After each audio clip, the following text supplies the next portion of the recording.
প্রধানমন্ত্রী নরেন্দ্র মোদী বিকশিত ভারত 2047 গড়ার যে লক্ষ্যমাত্রা ধার্য করেছেন সেই দিশা অর্জন করতে গেলে সকলকে সাক্ষর হওয়া অত্যন্ত গুরুত্বপূর্ণ। সাক্ষরতা এখন আর নাম সইয়ে সীমিত উপাধি নয়। সাধারণ গণিত, ব্যাংকিং ও ডিজিটাল সাক্ষরতায় ভারত আজ বিশ্বের সাথে তাল মিলিয়ে কার্যকর সাক্ষরতায় দিশায় এগিয়ে যাচ্ছে। যেখানে 1961 সালে ত্রিপুরায় সাক্ষরতার হার ছিল মাত্র 20.24%, আজ তা 95.6% কার্যকর সাক্ষরতায় রূপান্তরিত হয়েছে।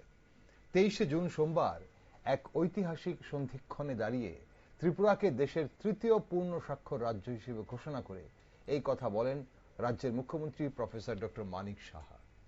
উত্তর পূর্ব ভারতের ছোট্ট পার্বত্য রাজ্য ত্রিপুরা দেশের শিক্ষাক্ষেত্রে এক উজ্জ্বল দৃষ্টান্ত স্থাপন করেছে।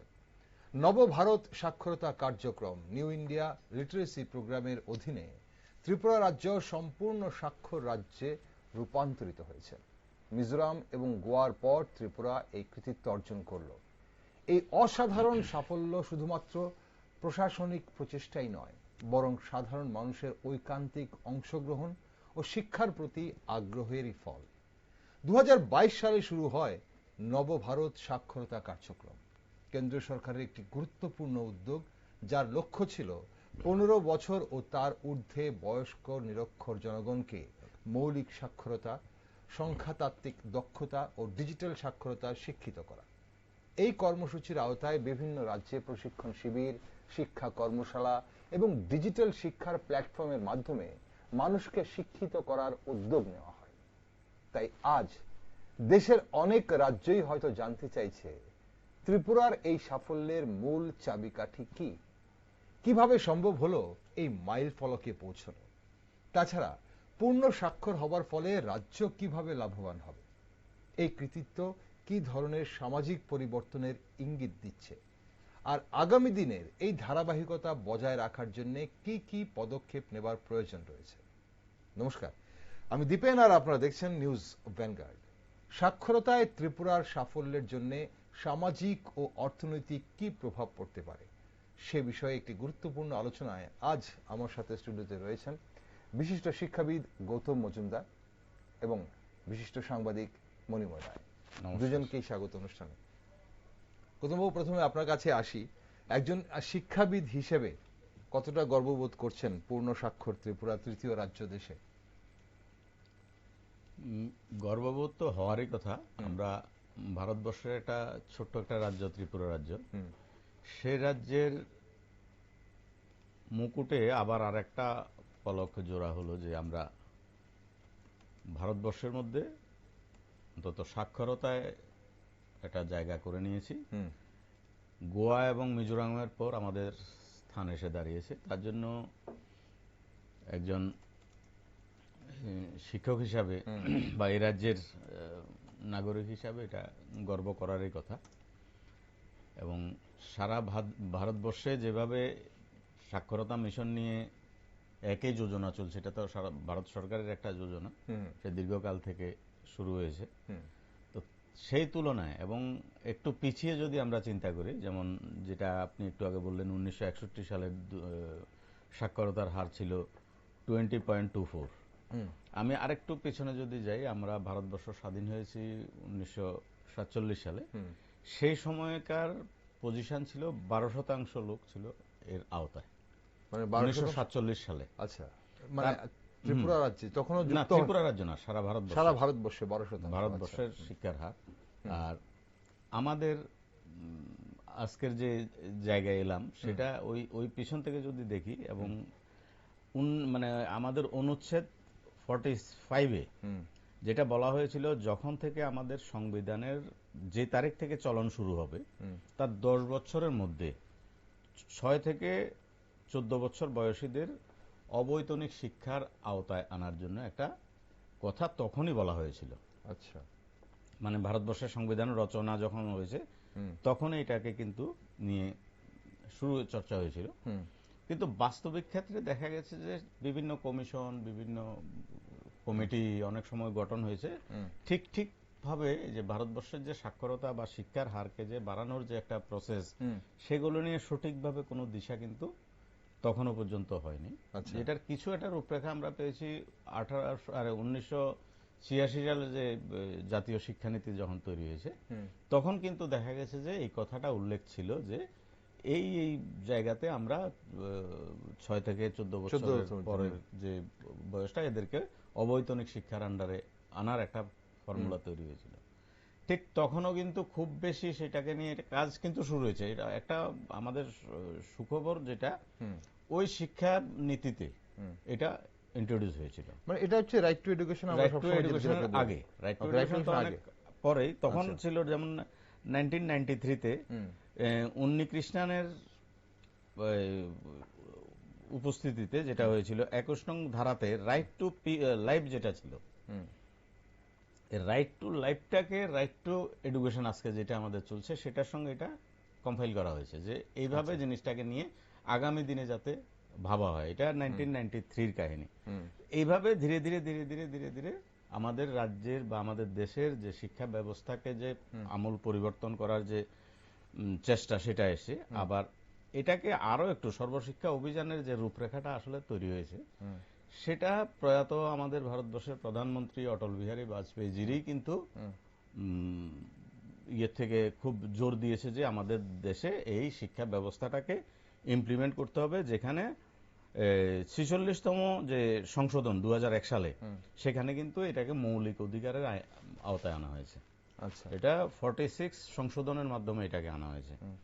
এবং তখন বিভিন্ন যোজনা নিয়েছে, 8টার মতো যোজনা তখন শুরু হয়েছিল, যেটার আমরা সবাই খুব পরিচিত, অঙ্গনওয়াড়ি, আইসিডিএস প্রকল্প, এগুলোর মধ্যে শুরু হয়েছে। এবং যেটা আবার 2004 সালে কস্তুরবা গান্ধী বালিকা যোজনা বলে আরেকটা ইয়ে শুরু করেছে, যেটাতে মহিলাদেরকে, মেয়েদেরকে যেন খুব তাড়াতাড়ি মানে শিক্ষার আওতায় আনা যায়, তার জন্য কিন্তু বিভিন্ন স্কিম, বিভিন্ন প্রজেক্ট কিন্তু তখন থেকে শুরু হয়েছে, যেটা পরবর্তী সময় আমরা যখন দেখলাম 2009 সালে এসে রাইট টু এডুকেশন এনে এই যে আজকের যে ব্যবস্থাটাকে ডেভেলপ করার জন্য বা ভারতবর্ষের বিভিন্ন যে ব্যবস্থাগুলো, এগুলোকে নিয়ে এগিয়ে যাওয়ার যে ব্যবস্থাগুলো করেছে। আবার 2006 সালে যেটা হয়েছে, জাতীয় নমুনা সমীক্ষা, যেটা এনএসএসওর আন্ডারে 7 বছর বয়সী, তখন আমাদের ভারতবর্ষে কিন্তু এই জায়গাতে 2006 সালে এনেছে যে মানে 7 বছরের উপরে যারা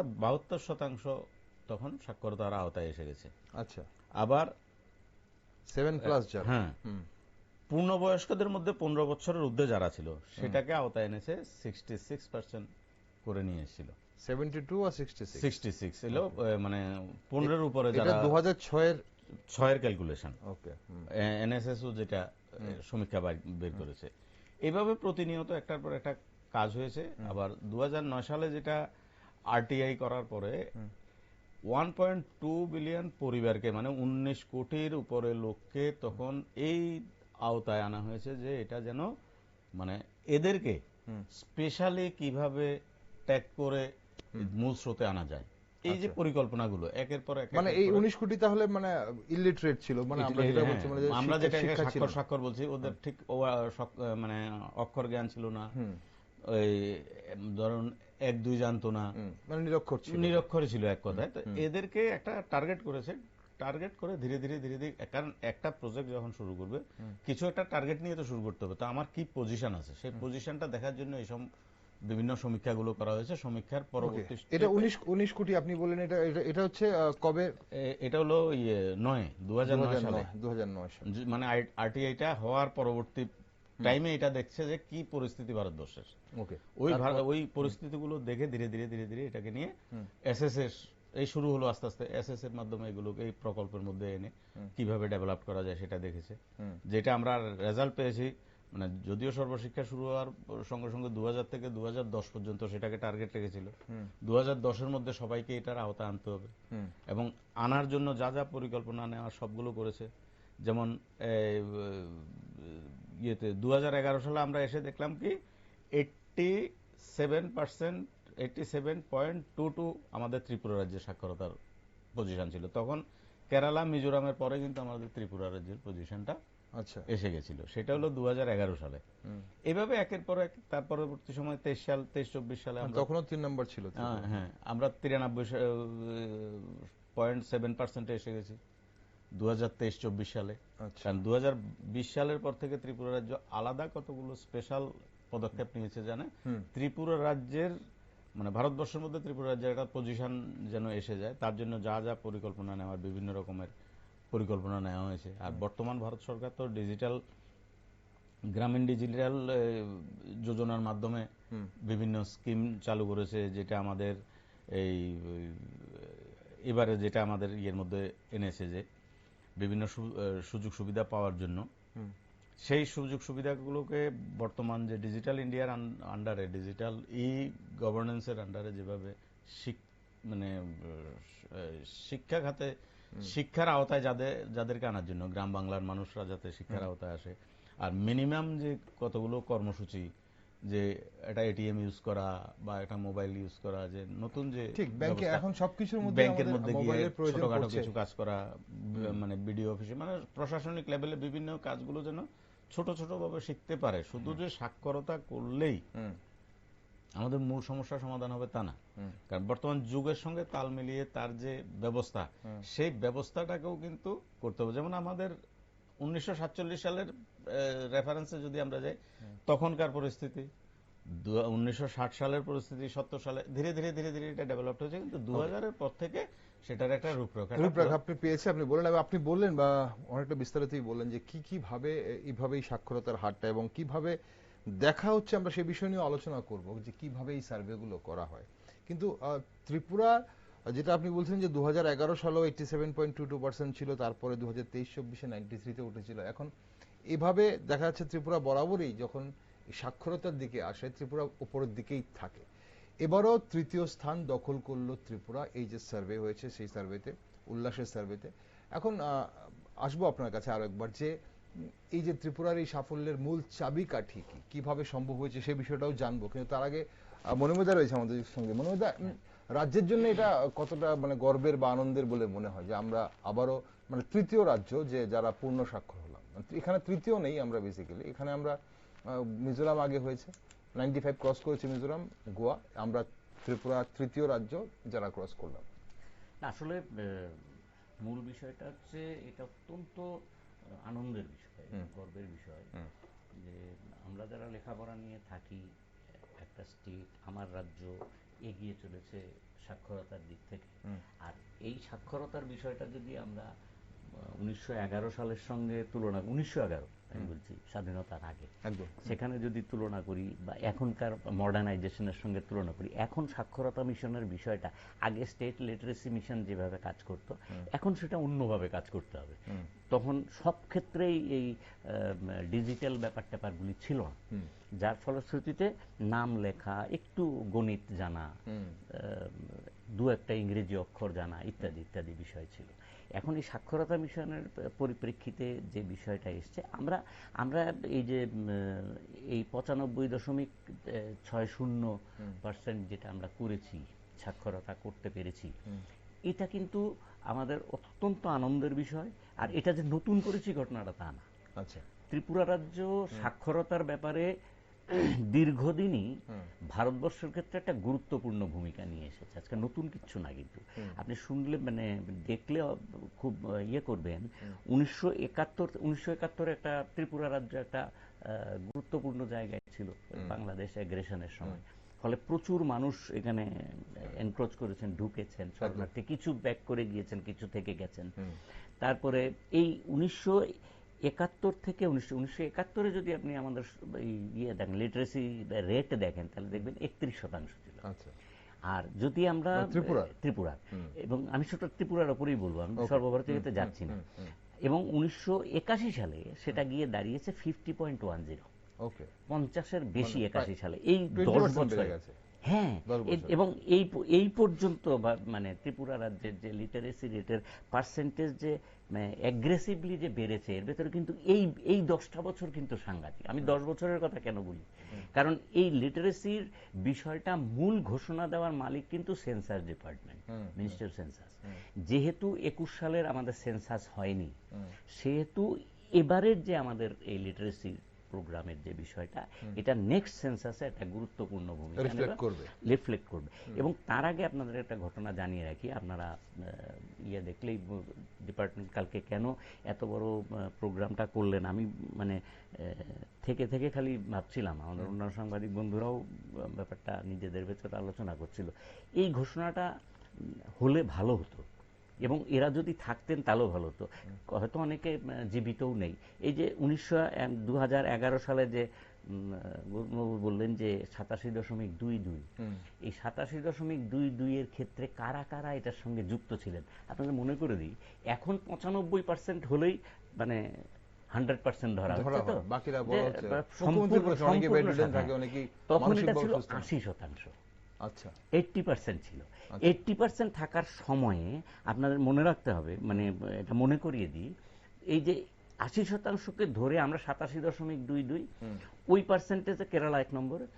এই জায়গার পরিপ্রেক্ষিতে পুরুষরা 91.53, 91.2011, হ্যাঁ, এবং ওই ক্ষেত্রে মহিলারা 82.73% মহিলারা স্বাক্ষরযুক্ত ছিলেন। আচ্ছা, এবং এটা আরেকটা জিনিস যেটা ত্রিপুরার ক্ষেত্রে অত্যন্ত গর্বের বিষয়, এটা এখনো যারা কাজ করবেন তাদের ক্ষেত্রেও অত্যন্ত গুরুত্বপূর্ণ বিষয় হয়ে দাঁড়াবে, মহিলাদের ভেতরে তখন কিন্তু আমরা 1 নম্বরে ছিলাম একদম সমস্ত ভারতবর্ষব্যাপী সাক্ষরতার হিসেবে, এই 82.73% যেটা এই 2011 সালে সেন্সাস এটা ডিক্লেয়ার করেছে। এটা আপনি কোনো একটা মিটিং করেছি ঘটনাটা, তখন সেন্সাস বেরোলো, লাস্ট সেন্সাস এটা 2011 এই সেন্সাসে পরিষ্কার করে বলে দেওয়া আছে। 2017 সালে গৌতমবাবু যেটা 2006 সালে বলেছেন, 2006 সালে যে এনএসএস এর কথা বলেছেন, এটার সঙ্গে আরেকটা বিষয় ছিল, সেটা হচ্ছে 2006 সালে ত্রিপুরা রাজ্য কিন্তু এই মানে সাক্ষরতার একটা রেজাল্ট দিয়ে দেওয়ার চেষ্টা করেছিল সরকার যারা ছিলেন, সরকারে যারা ছিলেন, আমি কোন দল 2006 সালে আমি বলছি, এটা দেওয়ার চেষ্টা করেছিল এবং সেখানে পার্সেন্টেজটা কিন্তু খুব হাই ছিল, মানে 95 এর অ্যাভাব ছিল, দিয়ে দেওয়ার কথা হয়েছিল, কিন্তু শেষ পর্যন্ত গভর্নমেন্ট, সেন্ট্রাল গভর্নমেন্ট সেটা অ্যাপ্রুভ করেনি। এবং এটার সঙ্গে যারা চিঠিপত্র চালাচালি করেছিলেন তার ভেতরে তৎকালীন দিল্লিতে যিনি রেসিডেন্সিয়াল কমিশনার ছিলেন উনিই করেছেন। এখানে কোনো মন্ত্রী বা এইগুলির ব্যাপার ছিল না, এটা সব সরকারের ব্যাপার, মানে সেক্রেটারি প্রশাসনিক ব্যাপার। এরপরে 2017 সালে কিন্তু আমরা 97% গিয়েছিলাম এই সাক্ষরতা মিশনে, এবং তখন সেন্ট্রাল গভর্নমেন্টের এখনো তো সেন্সাস না, 2011টা তো সেন্সাসে হয়ে ঘোষণা। এরপরে 2006-এও যদি ঘোষণা দিতে সেন্সাস ছাড়াও দেওয়ার সুযোগ আছে। এই যে কালকে যেটা দিলাম আমরা সেন্সাস দিয়ে করিনি, এখানে সেন্ট্রাল গভর্নমেন্টের প্রতিনিধি ছিলেন।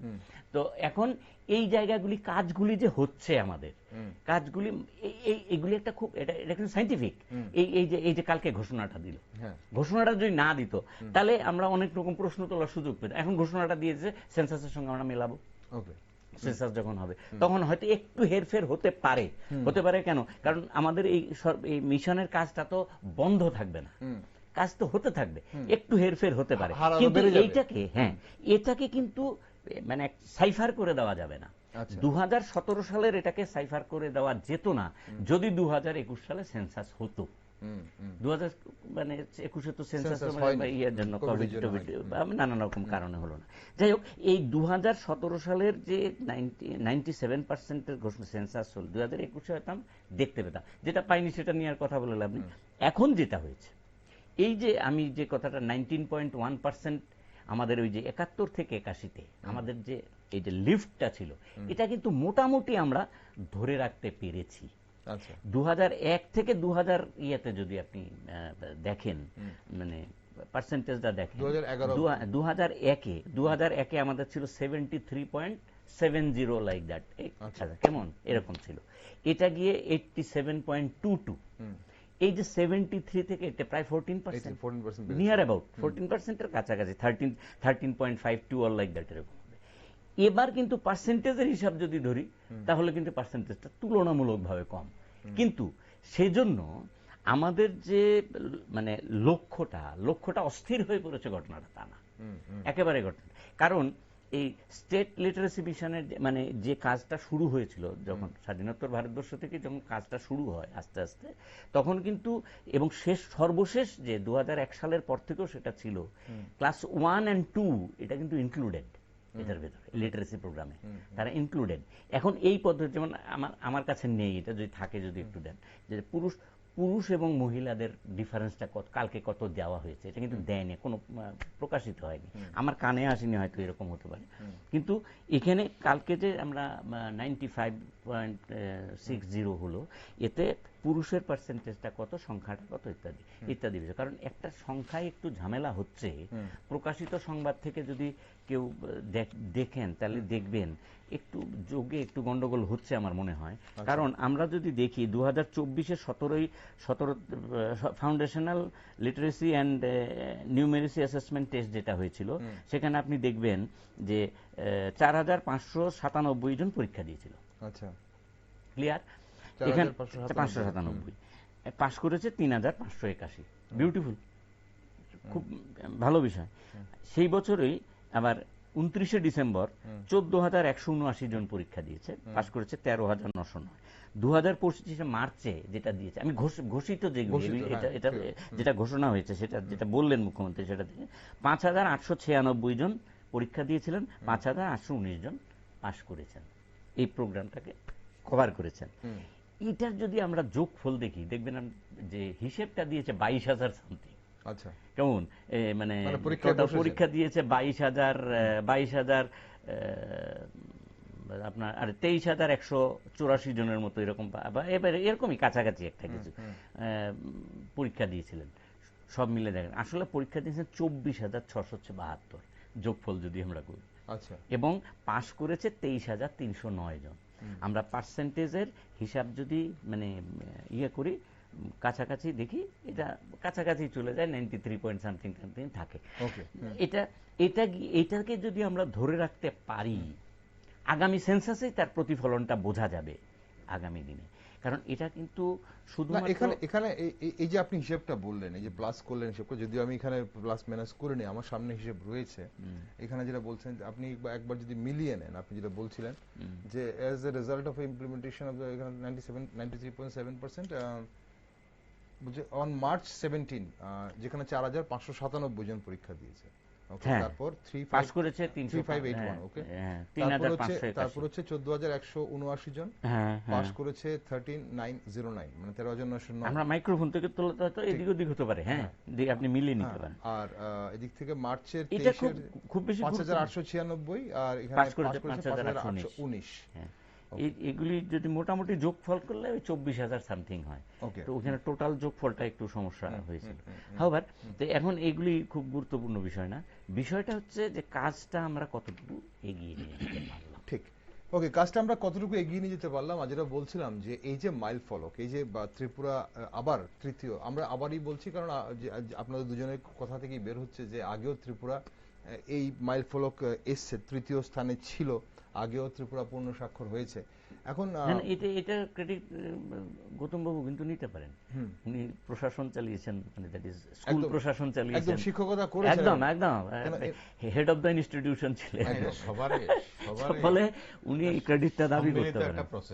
ঠিক, এখন সেটাই ক্রেডিট বলতে আমরা এখন ত্রিপুরার এই সাফল্যের মূল চাবিকাঠি কি? কারণ অনেক রাজ্য বা ভারতবর্ষের বহু রাজ্য হয়তো ত্রিপুরার দিকে তাকিয়ে রয়েছে, যে নর্থ ইস্টের দুটো রাজ্য, মিজোরাম, ত্রিপুরা, প্রথম 3 জনের মধ্যে দুটো রাজ্যই নর্থ ইস্টের, যে নর্থ ইস্টকে নিয়ে ভাবা হয় না, যে নর্থ ইস্টকে চিনতো না একসময় অনেকেই।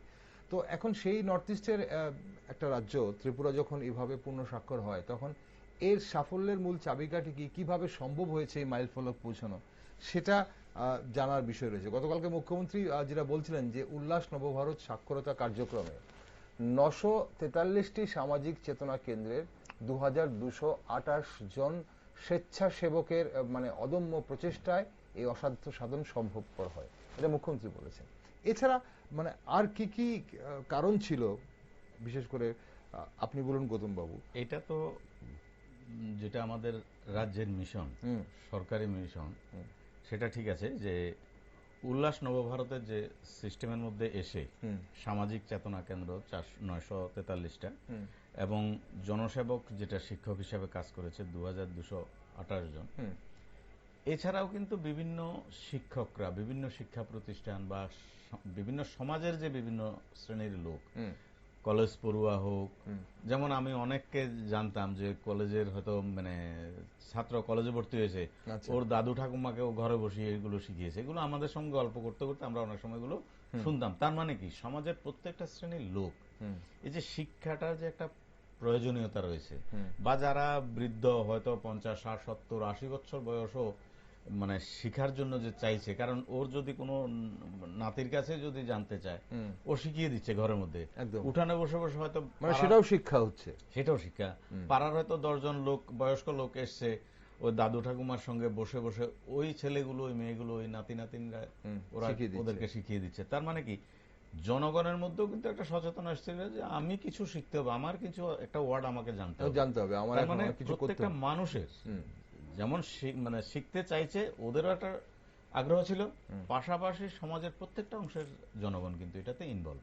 আচ্ছা, সরকারের যোজনা মোতাবেক মানুষকে যে মানুষের ভেতরে যে ঢুকিয়ে দিতে পেরেছে, এটা কিন্তু সরকারের সার্থকতা। মানে এখানে হচ্ছে যে মানুষ এখানে অ্যাওয়্যার আছে, সচেতন আছে যে শিক্ষার প্রয়োজন আছে, সেটা বয়স যতই হোক না, যতই হোক শিক্ষার প্রয়োজন আছে এবং শেখার বয়স নেই। এবং যে আপনি যেটা বলছিলেন 70-80 বছর বয়সেও মানুষ শেখার চেষ্টা করেছে এবং করছে, এখনো করছে, যার জন্য এটা সাকসেস হচ্ছে। কারণ এটা টিম ওয়ার্কের মতো কাজ হয়েছে, যে যেখানে রয়েছে সে সেখানে।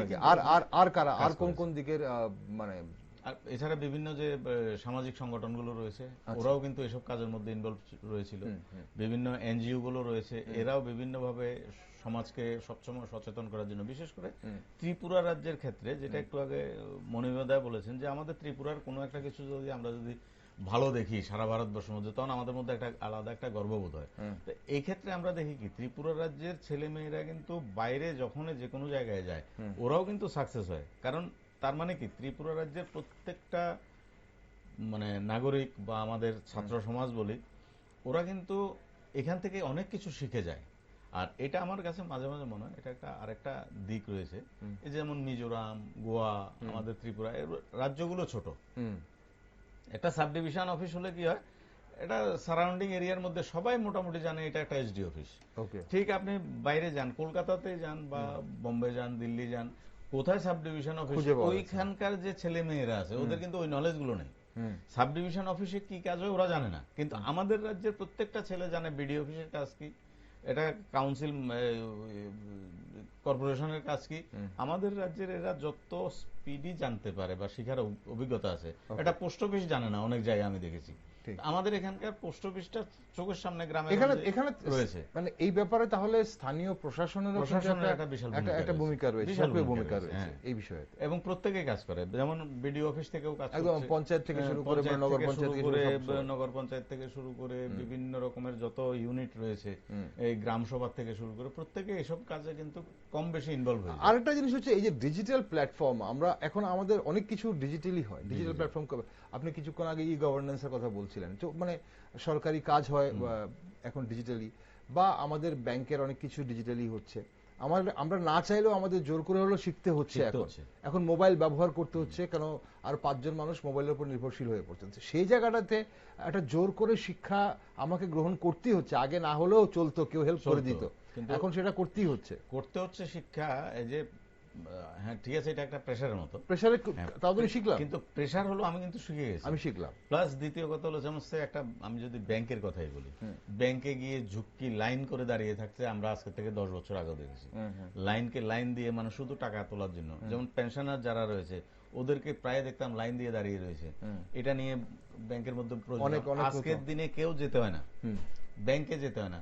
ইভেন আজকে যদি আমরা আধার কার্ড বলি, প্যান কার্ড বলি, যে কোনো সবকিছু আমি ঘরে বসে কিন্তু করে দিচ্ছি। আমি আজকে ত্রিপুরায় বসে সারা ভারতবর্ষের যে কোনো অ্যাঙ্গেল থেকে, যে কোনো জায়গা থেকে আমরা বসে যে কোনো একটা কাজ করি। যেমন কেওয়াইসি, ব্যাংকে গেলেই বলে কেওয়াইসি ডিজিটালি হচ্ছে। আরেকটা জিনিস হচ্ছে এই যে আমরা ভাষাগত ইনক্লুশন বা আমরা যে ভাষার অন্তর্ভুক্তি, আমাদের ত্রিপুরা রাজ্যে যেমন ধরুন বাংলা, ককবরক এবং ইংরেজি একই সঙ্গে কিন্তু আমরা বিভিন্ন ভাষায় কিন্তু কাজ হচ্ছে, সরকারি কাজগুলো হচ্ছে। তাতে কতটা মানে এই শিক্ষার যে আমরা যে পূর্ণ স্বাক্ষর হলাম তাতে কতটা লাভ দিয়েছে? এটা একটা টাইম বিশাল বাধা ছিল, কারণ আমাদের ভারতবর্ষে পরীক্ষা দিতে গেলেই মানে অল ইন্ডিয়া লেভেলে কোনো কিছু দিতে গেলে, বিশেষ করে এন্ট্রান্স বা কোনো কম্পিটিশন পরীক্ষা দিতে গেলেই হয় ইংরেজি বা হিন্দি, এটার উপরে খুব প্রেশার ছিল। তো এগুলো যারা জানতো ওরাই ফ্যাসিলিটিগুলো পেয়ে যেত। ওকে, আজকের দিনে বিশেষ করে 2020 যে শিক্ষা, নতুন যে শিক্ষা ব্যবস্থা চলছে, শিক্ষা নতুন যে আইন হয়েছে, এই শিক্ষানীতিতে পরিষ্কার বলা আছে কিন্তু আঞ্চলিক ভাষাগুলোকে খুব গুরুত্ব দিতে হবে। এবং বিশেষ করে গত 5-10 বছর আমাদের বর্তমান যে কেন্দ্রীয় সরকার, এই কেন্দ্রীয় সরকারের বর্তমান যে ভারতবর্ষের যে প্রধানমন্ত্রী, সবার জনপ্রিয় প্রধানমন্ত্রী এই নরেন্দ্র মোদীজি, সবাই কিন্তু ওনাকে, ওনার যে ভিউগুলো, ওনারকে দর্শনগুলো দেখছে যে উনি কিন্তু এই আঞ্চলিক ভাষার উপরে খুব প্রেশার দিচ্ছে। এবং পাশাপাশি আমরা দেখছি আজকের দিনে এই বিশেষ করে এন্ট্রান্স গুলো, অনেকগুলো এন্ট্রান্স কিন্তু ভারতবর্ষের বিভিন্ন ল্যাঙ্গুয়েজে কিন্তু অলরেডি শুরু হয়ে গেছে। ঠিক, তাহলে এখানে ভাষাটা একটা বিরাট বড়। একটা সময় আমরা শুনতাম ডাক্তারি, ইঞ্জিনিয়ারিং ইংরেজি ছাড়া চলেই না, তার মানে আজকে কিন্তু ওকে, মানে ভাষাটা ভাষায় শুরু হচ্ছে। একদম, ভাষাটা একটা গুরুত্বপূর্ণ ভূমিকা নিয়েছে। আমি এই জায়গাটাতে এই কথাটা বলবো যে আগামী দিনে যেভাবে এগিয়ে যাচ্ছে ভাষার উপরে, হয়তোবা আমরা হয়তো পাবো না, কিন্তু আজকের থেকে আর হয়তো 5-10 বছর পরে দেখা যাবে আঞ্চলিক ভাষাগুলো এই ডিজিটাল থেকে আরম্ভ করে সবগুলো কিন্তু, কারণ এগুলো তো ভাষা এখন খুব একটা বেশি ব্যারিয়ার না, ভাষাটা ব্যারিয়ার না। ওকে, মানে ডিজিটাল ইন্ডিয়াতে এমন ভাবে হচ্ছে ভাষাগুলো চেঞ্জ হয়ে যাচ্ছে। মনে হচ্ছে এই যে আমরা এই আপনারা কিছু অ্যাড করবেন এই কৃতিত্ব, মানে কিভাবে, মানে কৃতিত্ব তো বলেইছি। আর এখন যেটা জানার বিষয় তাহলে আমাদের, এই যে কৃতিত্ব কি ধরনের সামাজিক পরিবর্তন বা অর্থনৈতিক পরিবর্তন মানে কি আনতে পারে আমাদের এখানে? না, একটা জায়গায় আপনাকে একটু ভাবতে হবে, এই যে পরীক্ষা পদ্ধতিগুলি কি বিষয় হয়েছে, কতগুলি মানে অভিজ্ঞতা আছে। ইদানিং এই পরীক্ষা কিভাবে হয়েছে আমি জানি না, ওরা কিভাবে নিয়েছেন, কি পদ্ধতি নিয়েছেন জানেন তো? প্রক্সি ক্যান্ডিডেটও পরীক্ষা দেয় এই সমস্ত বিষয়ে। এবং 2014-15-তে ধরাও পড়েছিল এই ধরনের ঘটনা। এখন কথা হচ্ছে যে এই পদ্ধতি, পরীক্ষার পদ্ধতি বা এই যে 97% বা 5% যে আমরা এলাম, ক্যালকুলেশন যদি আপনি করেন হয়তো এদিক ওদিক একটু হবে, আমি সেদিকে যাচ্ছিই না। যে বিষয়টায় যাচ্ছি সেটা হচ্ছে আপনি খুব ভালো করে যদি লক্ষ্য করেন তাহলে যেটা ভাবনার বিষয়, যেটা মুখ্যমন্ত্রী কালকে কথা প্রসঙ্গে বলেছেন, এটা চালিয়ে নিয়ে যেতে হবে।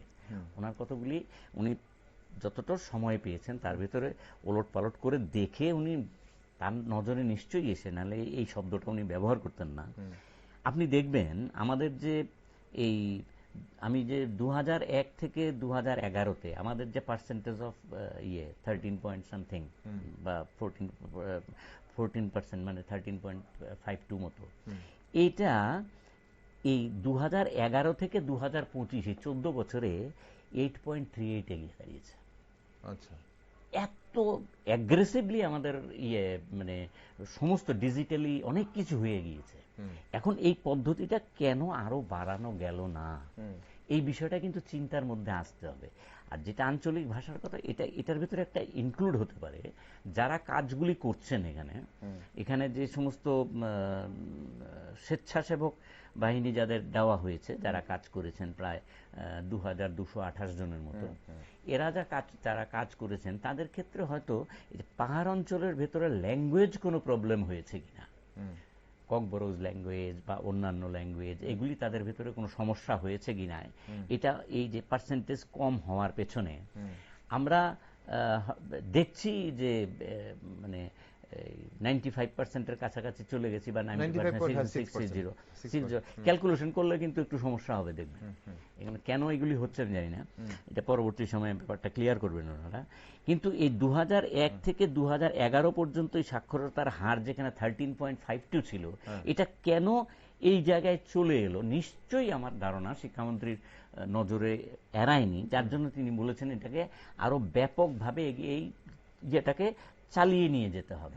এটা যদি আমরা নিশ্চিতভাবে এই আমরা যে রাজ্যে বসবাস করছি নানা রকম প্রতিকূলতার মাঝেও না, এই চালিয়ে নিয়ে যেটা হবে বলে যেটা মুখ্যমন্ত্রী বলেছেন, এটা কি এমন হতে পারে না? কারণ এই জিনিসটা তো ওয়ান টাইম কোনো প্রসেস নয়, না, না, ওয়ান না, টাইম না, কোনো না, সার্ভে না, নয় না, যে হঠাৎ হয়ে করে- গেছে শেষ হয়ে না, না, গেছে। চালিয়ে নিয়ে যেতে হবে বলতে এই প্রক্রিয়াটাকে একদমই বজায় রাখতে বজায় হবে। রাখতেই হবে, বজায় Continuous রাখতেই হবে। process, এখন নিশ্চিত কন্টিনিউয়াস প্রসেস। এই জায়গাটা যদি আপনি মানে টোটাল যদি আমরা 71 সাল থেকে ধরি, এই কন্টিনিউয়াস প্রসেসটা যদি না থাকতো তাহলে আমরা এই জায়গায় আসতে পারতাম না। হ্যাঁ, আমাদের মধ্যে আলোচনা হবে, আমরা 97-এ গিয়েছিলাম, কেন কমে এলাম, কেন 13 থেকে 8-এ এলাম। তাহলে এইগুলির যেমন কিছুগুলি আলোচনার বিষয়, সমালোচনার বিষয় যেমন আছে, কিন্তু কতগুলি অ্যাগ্রেসিভ নিউজ আছে। আপনার পরবর্তী সময় চিন্তা ভাবনার ক্ষেত্রে আপনার গভীরতা বাড়বে। কেন বাড়বে? এই যে আমি 8 থেকে 38, এখন যারা এটা পরিচালনা করছেন তাদের মাথায় এটা আছে, এটা কেন আমি 13-তে নিতে পারলাম না, তারা আরো বেশি অ্যাগ্রেসিভ হবে। ওই যে আপনাকে ইয়ের কথা বললাম, মানে যে প্রক্সি এক্সাম যে দেয়, এটা মানে হাতে নাতে ধরা হয়েছিল। এই পরীক্ষা যখন দেয় তখন আমি আর গৌতম বাবু ধরুন কাজটা করছি, আপনি একদম নিরপেক্ষ জনের মানুষ, কোন একটা এই ধারে কাছেও নেই, আপনাকে এই এক্সামিনেশন বিষয়টাকে দেখার জন্য, শুধু মনিটরিং করার জন্য আপনাকে যেতে দেওয়া হলো। এক্সামিনেশন হলগুলি আপনি চেক করেন, আপনাকে আমরা কিছুই বললাম না, আপনি নিরপেক্ষভাবে দেখতে গেলেন। এরকম একজন নিরপেক্ষ মানুষ কি চেপে বসেছে, ক্লাস 6-এর একটা ছেলে পরীক্ষা দিচ্ছে, ধরে ফেলেছে, যার ফলে উনি তার রিপোর্টে জমা দিয়েছিলেন যে প্রক্সি লার্নার ইউজ হয়েছে। এই যে প্রক্সি লার্নার কোট আনকোট, সেটা তো এবারের নয়, না, না, আগের কথা। সুতরাং ওইটা কেন, হ্যাঁ, এটা 2015 এই ধরনের কোনো অভিযোগ উঠে আসেনি। মানে আমরা তো জানি না, আপনি বলতে পারবেন পরীক্ষাগুলি কি করে হয়েছে, আমরা জানি না, বা এই ব্যাখ্যাটা কালকে দেওয়া হয়নি, এই পদ্ধতিতে পরীক্ষা হয়েছে। মানে অনেক পদ্ধতিতেই পরীক্ষা হয়, হতে পারে। এই সমস্ত জায়গার পরিপ্রেক্ষিতে এখানে পরীক্ষাগুলি যেভাবেই হয়ে থাকুক, নিশ্চিত হয়েছে সরকার তরফে, এবং কেন্দ্রীয় সরকারের যিনি প্রতিনিধি ছিলেন তিনি নিশ্চিত হয়েছেন। ভদ্রমহিলা সাম মিনা এসেছিলেন, ভদ্রলোক এসেছিলেন সাম মিনা, আমার যদি মন ভুল না হয়, উনিও তো দেখেছেন, এগুলি নিয়েছেন। বিষয়টা এখানে না, বিষয়টা হচ্ছে যে এই যে চালিয়ে নিয়ে যাওয়ার ক্ষেত্রে মাঝামাঝি জায়গায় দেখবেন আমাদের এই রাজ্যে এই ভাষাগত বিষয় থেকে, গৌতমবাবু যেটা বলেছেন কারেক্টলি পয়েন্ট আউট করেছেন, যে আঞ্চলিক ভাষাগুলিকে গুরুত্ব দিতে হবে, কোনো সময় গুরুত্ব দেওয়া হয়নি, গুরুত্ব সবসময় দেওয়া হয়েছে। এখন যে জায়গায় গিয়ে দাঁড়িয়েছে, এই যে ককবরক ভাষাটা রোমান হরফে হবে না ইত্যাদি নিয়ে যে এগুলি চলছে, এই যে আমাদের আরো কেন এগোতে পারলাম না, এই জায়গায় নিশ্চিতভাবেই কোনো বাধা ছিল কিনা এটা আমাদের গবেষণার বিষয়। এই বিষয়গুলি আসতে হবে, এই জায়গাগুলি ক্লিয়ার করে নিতে পারলে আমি নিশ্চিত এটা 100% গিয়েও দাঁড়িয়ে যেতে পারে ইন ফিউচার। এখন এই জায়গাগুলিতে আরো কতগুলি সমস্যা গিয়ে দাঁড়িয়েছে। না, এই 95 যে কালকে মুখ্যমন্ত্রী বলছিলেন যে 95 একটা স্ট্যান্ডার্ড ধরা হয়েছে, কারণ বাকি যে অনেকেই হয়তো কেউ অসুস্থ আছেন, কেউ হয়তো মানসিকভাবে সুস্থ নয়, ওনাদের এই পরীক্ষার হল সম্পর্কে একটা ফোবিয়া থাকে অনেকের। এই যে আপনি কথা বলছেন, ঠিক আছে এটার বিষয়ে একটা পরীক্ষা দেন, তো দেখবেন অন্যরকম হয়ে যাবে, অনেকের ক্ষেত্রেই হয়। আর যারা একদম মানে প্রিলিমিনারি ক্ষেত্রে লার্নার হিসেবে আসছে, তাদের তো হতেই পারে বিষয়টা। এটা মানে একেবারে যে মানে হাওয়া থেকে বলেছেন ঘটনাটা না, এটা বাস্তবিক, ঘটনাটা বাস্তবিক। প্রথম দিন পরীক্ষা নিতে গেলেই হবে। এই জায়গায় দাঁড়িয়ে যে বিষয়টা আপনি যে প্রশ্নটা রেখেছেন, যে আমাদের অর্থনৈতিক দিক থেকে আমরা লিটারেসি বাদ দিলে, আপনি যদি মা ঠাকুমাদের কথা লক্ষ্য রাখেন তাহলে দেখবেন মা ঠাকুমাদের আমলে তো তাদের লেখাপড়াটাই সেই মাত্রায় ছিল না, ওরা যেতেও পারেননি, কিন্তু তারা আমাদের মাঝে মাঝেই বলতেন, ওর সঙ্গে ঝগড়া করতে যাস না, ওর পকেটে একটা কলম আছে। মানেটা কি? শিক্ষিত মানেটা কি? মানে ওরা বুঝতে পারতেন নানা রকম কারণে হয়তো ওরা যেতে পারেননি, কিন্তু আশাপূর্ণা দেবী থেকে আরম্ভ করে অনেক কিন্তু আমরা পেয়েছি ওই যুগ থেকে এসছেন। তো এই যে জায়গায় দাঁড়িয়ে লেখাপড়াটা অর্থনীতিকে অত্যন্ত প্রধান চালিকা শক্তি হিসেবে এটা চালিত করে। কোনো অবস্থাতেই আপনি এই লেখাপড়ার বাইরে গিয়ে, লেখাপড়া করানো হয় না, লেখাপড়া হয় না, সুতরাং কিছুই আপনি করতে পারবেন না। বিহার একটা টাইমে, বিহারের লেখাপড়া মানে পার্সেন্টেজ অফ লিটারেসি আমার ভারতবর্ষের সব প্রায় একদম পেছনের দিকে, কিন্তু দেখবেন আইএস অফিসার ওদের বেশি, আইএস অফিসার ওদের বেশি বেশি। একটা টাইমে, এখন হয়তো একটু কম, কিন্তু বেশি। কারণ তুলনামূলক এখনো কারণ বেশি। ওদের এখন যারা ওই মানে সম্মত অর্থনৈতিক দিক থেকে অনেক উন্নত, তারা ওই দিল্লি টিল্লি গিয়ে তারা বিভিন্নভাবে ইয়ে নেন, ট্রেনিং নেন, কোচিং নেন, নিয়ে বেরিয়ে চলে যান। এই জায়গাটা থেকে পৌঁছতে গেলে ওই অর্থনৈতিক বিষয়টাকে গুরুত্ব দিতে হবে। এখন কেন আপনি হঠাৎ করে ঠকাতে পারবেন না, এখন জমিদার জোরদাররা হুট করে আপনাকে ঠকিয়ে যেতে পারবে না যদি আপনার পেটে শিক্ষাটা থাকে। আপনাকে হুট করে বলে দিতে পারবে না 500 গ্রাম চাল দিয়ে 1 কেজি দিয়ে দিয়েছি, এটা বলা যাবে না এখন। হ্যাঁ, 750 তেল দিয়ে আপনাকে 1 লিটার লেখাতে পারবে না যদি লিটারেচারটা থাকে। ঠিক। গৌতম বাবু, এই যে আমরা মানে পূর্ণ স্বাক্ষর হলো ত্রিপুরা রাজ্য, সেখানে উচ্চ শিক্ষা বা বিদ্যালয় শিক্ষার উপর এর কোনো প্রভাব কি পড়তে পারে, মানে পড়বে কি? এটা তো পড়বেই, যেহেতু আমি একটু শিখেছি, আমার আর একটু নেশা হবেই, আর একটু ভালো করি। আচ্ছা, তাহলে শিক্ষাটা জিনিসটাই তো এমন যে আমার যে নিজের যে শক্তি, আমার শক্তির সঙ্গে পরমাত্মার শক্তি মিলিয়ে গেলেই কিন্তু একটা আত্মবিশ্বাস তৈরি হয়। আচ্ছা, সেই আত্মবিশ্বাসটা একমাত্র শিক্ষা থেকে আসে। যেটা একটু আগেও আলোচনার মধ্যে ছিল যে অর্থনৈতিক উন্নতি, প্র্যাকটিক্যালি মানুষের যখন আত্মবিশ্বাস এসে যায় তখন কিন্তু সে অর্থনৈতিকভাবে ডেভেলপড হবেই, কারণ তার তখন একটা মনের মধ্যে আসে যে আমি এটা পারবো। আচ্ছা, এই যে পজিটিভ থিঙ্কিং, আমি পারবো। আর যে মাত্র একটা লোক যখন, যেমন একটু আগে আমরা যেটা ভাষা নিয়ে বললাম, ভারতবর্ষ এমন একটা দেশ, যদি কেউ একটু ইংরেজি 2-4টে কথা বলতে পারে মানে সে শিক্ষিত। এখন আমি যদি বলি, যেটা আমি মাঝে মাঝে আমাদের স্কুলেও কথা হতো, যে অঙ্ক টিচারটা হয়তো ইংরেজি জানে না, ভালো ইংরেজি বলতে পারে না, ইংরেজি টিচারটা ইংরেজি ভালো বলছে, তো তারপরেও ওকে ইংরেজি টিচারটাকে যদি একটা অঙ্ক দেওয়া বা একটা অন্য একটা ভাষা বা একটা ইতিহাসের উপরে কিছু দেওয়া, তখন তো ও পারে না, পারছে না। তাইলে ল্যাঙ্গুয়েজ ইংরেজিটা জানলেই মনে হয় একটা বিশাল, আমি অনেক কিছু জেনে গেছি। এই যে হীনমন্যতা, এবার যে জানে না, যে ইংরেজিটা বলতে পারছে না, ওর কাছে তখন মনে হচ্ছে যে আমি বোধহয় অশিক্ষিত লোক। এবং এটা কিন্তু সমাজে এখনো প্রচলিত, আজকের দিনেও প্রচলিত। ওই জন্য কিন্তু ওই যে ল্যাঙ্গুয়েজ, আমাদের আঞ্চলিক যে ল্যাঙ্গুয়েজগুলো, এটা আমার ব্যক্তিগত অভিমত, প্রত্যেকটা আঞ্চলিক ল্যাঙ্গুয়েজগুলোকে যদি ডেভেলপ করা হয়, আজকে আমরা সারা পৃথিবীর ইতিহাসও যদি দেখি, পৃথিবীর প্রত্যেকটা দেশ কিন্তু চায়নার ভাষাতেই কিন্তু ডেভেলপ করছে, জার্মানির ভাষায় বলছে, সেটা প্রত্যেকটা দেশে কিন্তু নিজস্ব ভাষা দিয়ে এগিয়ে যাচ্ছে। তাহলে আমরা কেন ইংরেজি নিয়ে পড়ে থাকবো? আমাদের সেই ভাবধারা থেকে, আমরা চিন্তাধারা থেকে বেরোতে পারছি না। হ্যাঁ, এই ভাবধারাটা থেকে বেরোতে হবে। এই অল্প একটু শিক্ষার পরে কিন্তু অটোমেটিক্যালি মানুষের মধ্যে আসবে যে আমার ল্যাঙ্গুয়েজটা কেন দাঁড়াবে না। এই জিনিসটা এলেই কিন্তু অর্থনৈতিক ডেভেলপমেন্টও হয়ে যাবে, এটা আমার কাছে খুব মনে হচ্ছে। পাশাপাশি আমি আরেকটা কথা যোগ করব, শুধু আমরা যদি সর্বশিক্ষাটা করে বসে থাকলে, এই যে সিস্টেমটা এখানে তো উল্লাস নবভারত যেটা, এটার আন্ডারে এখন খেলাধুলা শুরু করা দরকার। এটাকে দিয়ে এখন আসন, যোগা, যেটা আমরা গত 2 দিন আগে আমরা যোগা দিবস পালন করলাম, সারা পৃথিবী এটাকে মেনে নিয়েছে যে যোগাই মানুষের মনের শান্তি এবং চেতনা শক্তিকে বৃদ্ধি করে। ঠিক, আপনি বলছেন তাহলে এটার বাইরে আরো, মানে এই যে সর্বশিক্ষার বাইরে আরো অন্যান্য অ্যাক্টিভিটিসগুলোকে নিয়ে আসতে হবে, বাড়াতে হবে। তাহলে আজকে যারা ওই যে যেটা আমাদের মুখ্যমন্ত্রীও বলেছেন যে প্রসেসটাকে কন্টিনিউ করে যেতে হবে, তাহলে একঘেয়া প্রসেসটাকে একটু ভিন্ন রূপ দেওয়া, এটা কালচারাল কিছু করা, ওই আমাদের যে ব্রতচারী যে আগে যে কাজগুলো হতো, এই টাইপের কিছু এনে শিশুদের মধ্যে জাগ্রত করতে হবে।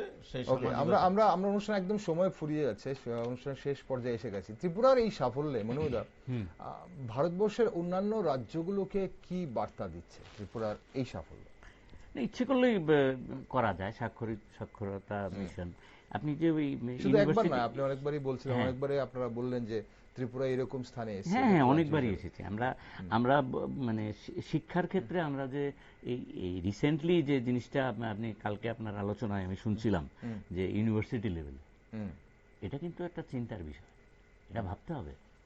এবং আমি মানে অনেকক্ষণ ধরে শুনতে পাচ্ছিলাম মুখ্যমন্ত্রী এই ব্যাপারে একটা আলোকপাত করবেন, যেহেতু উনি শিক্ষা দপ্তরটা দেখছেন, এখানে মানে আমাদের হায়ার এডুকেশনের সেক্রেটারি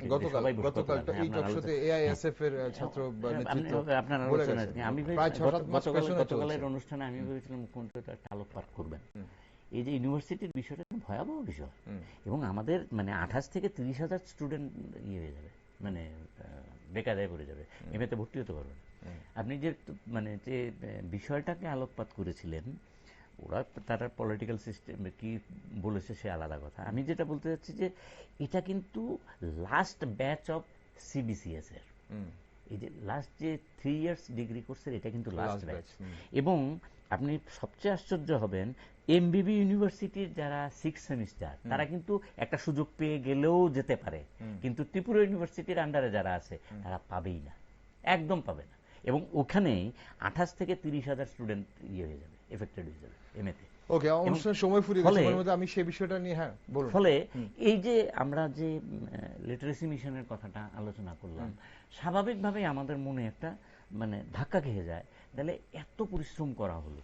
চিন্তা করতে পারেন যে একটা টাইমে গৌতম বাবু তা জানেনি, ভারত জ্ঞান বিজ্ঞান সমিতি একটা আছে, এখনো কাজ করছে ওরা, এবং প্লাস ত্রিপুরা রাজ্য তো টিচাররা আছেনই, এরা মিলে 8,152টা সাক্ষরতা কেন্দ্র ছিল, যে কেন্দ্রগুলি সংখ্যায় কমে এলো, এই কেন্দ্রগুলি এবারও কাজ করেছে।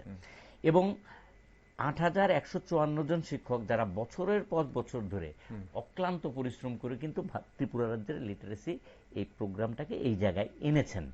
কাউকে আপনি অবজ্ঞা করতে পারবেন না, কাউকে না, বাদও একদম- দিতে পারবেন একদমই না। না। এবং এই জায়গায় দাঁড়িয়ে এই যে ইউনিভার্সিটির কথাটা আপনি তুললেন, যে ছেলেগুলি একটা বছর কিন্তু চলে গেল, একটা বছর চলে যাওয়া কিন্তু সাংঘাতিক ব্যাপার। এই জায়গায় দাঁড়িয়ে আমাদের যে ভাবনাটা এসছে যে এই লিটারেসি প্রোগ্রামটাকে ধরে রাখতে গেলে টপ মানে এই জায়গা থেকে একদম ওপর পর্যন্ত সবটা জায়গা সব দিকেই শিক্ষার একদম সঠিকভাবে শিক্ষা সঠিক দিশাতে চলতে হবে। অসংখ্য ধন্যবাদ আপনাদের। আরো আলোচনা অবশ্যই আমরা করতে পারতাম যে পূর্ণ স্বাক্ষর ত্রিপুরা হয়েছে তার জন্য কি ধরনের প্রভাব পড়তে পারে, কি বার্তা দেয় শিক্ষার আঙিনায়, আর কি কি ধরনের সংযোজন প্রয়োজন আছে, কিন্তু অনুষ্ঠানের সময় ফুরিয়েছে, আমরা অবশ্যই অন্য কোনো দিন আলোচনা করতে পারবো। গৌতম বাবু যেটা বলতে আমি এটা দিয়ে আপনি একটু ধরিয়ে দিই, আপনি এটা বলে দিলে ভালো হবে। সেটা হচ্ছে 2014 সালের পর থেকে কিন্তু এই সাক্ষরতা অভিযানটা আর নেই। এরপরে হচ্ছে বেটি পড়াও বেটি বাঁচাও এসছে, এরপরে কিন্তু এই উল্লাসের ব্যাপারটা রয়েছে, বারবারই চেঞ্জ হচ্ছে, ঠিক। এটা বিভিন্ন এখন জায়গায় সেটা নাম। আগামী দিনে কি রূপ নেয় সেদিকে অবশ্যই আমরা নজর রাখবো। অসংখ্য ধন্যবাদ আপনারা দুজনকে আজ সঙ্গে থাকার জন্য, আলোচনায় অংশগ্রহণ করার জন্য। দর্শক বন্ধুরা, ত্রিপুরায় পূর্ণ সাক্ষরতা অর্জন গোটা দেশের কাছে একটা অনুকরণীয় উদাহরণ। এটি প্রমাণ করে যে সঠিক দিক নির্দেশনা, পরিকল্পিত প্রচেষ্টা এবং জনসচেতনতা থাকলে যে কোনো সামাজিক পরিবর্তন সম্ভব। নবভারত সাক্ষরতা কার্যক্রমের সফল বাস্তবায়নের মাধ্যমে ত্রিপুরা আজ ভারতের শিক্ষা আন্দোলনের অগ্রগণী রাজ্যে পরিণত হয়েছে, যা সত্যি এক উল্লাসের বিষয়। তবে এই ধারাবাহিকতা ধরে রেখে সাক্ষরতার হার আরো বাড়াতে হবে বলে মনে করেন মুখ্যমন্ত্রী ডক্টর মানিক সাহা। তাই সেই দিশায় শিক্ষা দপ্তর কি ভূমিকা পালন করে সেদিকে নজর রাখছি আমরা। আর আপনারা সব খবর দেখার জন্য চোখ রাখুন শুধুমাত্র নিউজ ভ্যানগার্ডে।